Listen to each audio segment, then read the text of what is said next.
மகர ராசி அன்பர்களுக்கு வணக்கம். மகர ராசி காலபுருஷனுக்கு 10வது ராசி. சனி பகவான் ஆட்சி பெறும் வீடு. இப்பொழுது இந்த வாரம் சனி பகவான் எங்கே இருக்கிறார் அப்படின்னா மீனத்தில் இருக்கிறார். நவம்பர் 30 முதல் டிசம்பர் 6 வரைக்கும் உள்ளடக்கிய நாட்களுக்கு கிரகங்கள் எப்பேற்பட்ட பலனை வழங்கப் போகிறது வாங்க பார்க்கலாம். ராசிநாதன் 3ஆம் இடத்தில் இருக்கிறார். உபஜயஸ்தானம் சூப்பர். அப்போது சனி பகவானால் நல்லது நடக்க போகுது.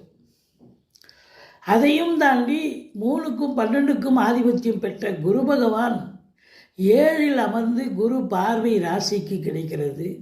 11ஆம் இடம், 2ஆம் இடம், அதாவது 3ஆம் இடத்துக்கு பார்வை கிடைக்கிறது. அப்போது 11ஆம் இடம் என்பது எண்ணிய செயல் ஈடேறுதல், தொட்டதெல்லாம் தொடங்குதல். ராசியை பார்த்து எந்த ஒரு டென்ஷன், எந்த ஒரு பரபரப்பு இல்லாமல் நல்ல ஒரு சந்தோஷமாக வேலை பார்க்கக்கூடிய, டென்ஷன் இல்லாமல், டார்ச்சர் இல்லாமல் நல்ல அற்புதமாக வேலை பார்ப்பீங்க. இன்வால்மெண்ட்டோடு இருந்து தொழில் உத்தியோகத்தில் உங்களுடைய திறமையை வெளிப்படுத்தக்கூடிய ஒரு காலகட்டம். 2ல் ராகு பகவான் இருப்பது சரியா என்று சொன்னால் பொருளாதார மேன்மை, குடும்ப மேன்மையை காட்டுகிறது. இருந்தாலும் குடும்ப உறுப்பினர்கள் அவங்க பங்குக்கு சண்டைக்கு வருவாங்க. ஆனால் கணவன் மனைவி இடையே கருத்து வேறுபாடு இல்லாமல் ஒத்துமையாக இருக்கக்கூடிய ஒரு காலம். சூப்பருங்க. வெளிநாடு போகணும்னு நினைக்கக்கூடியவர்கள் தாராளமாக செல்லலாம். நல்லதே நடக்கக்கூடிய ஒரு சூழல். இளைய சகோதர சகோதரிகளால் நன்மைகள் நடக்கும். குறுகிய தூர பயணத்தால் நன்மைகள் நடக்கும்.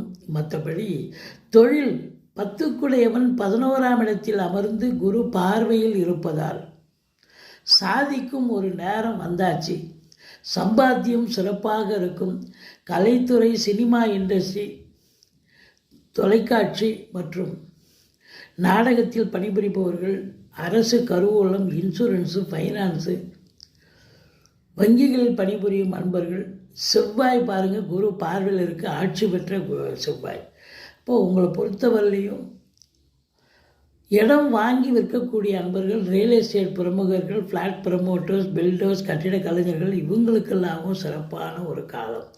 தொழிலில் வளர்ச்சி இருக்க போகிறது. சம்பாத்தியம் சிறப்பாக இருக்க போகிறது. பொருளாதார மேன்மை அருமையாக இருக்க போகுது. இருந்தாலும் 2ல் ராகு இருக்கிறதால கொஞ்சம் விட்டு கொடுத்து போங்க, அனுசரித்து போங்க. மற்றபடி 5ஆம் இடத்தை சனி பார்ப்பதால் பூர்வீகத்தில் ஏதாவது ஒரு பிரச்சனைகள் வரும். எச்சரிக்கையோடு இருந்து கொள்ளுங்கள். மற்றபடி உங்களுக்கு 12ஆம் இடம் சனி பார்வை அயன சயன போகம் கெடுகிறது. வேலைக்கு உண்ண மாட்டீங்க, உறங்க மாட்டீங்க. இருந்தாலும் இந்த மகர ராசியில் பிறந்தவர்களுக்கு இந்த வாரம்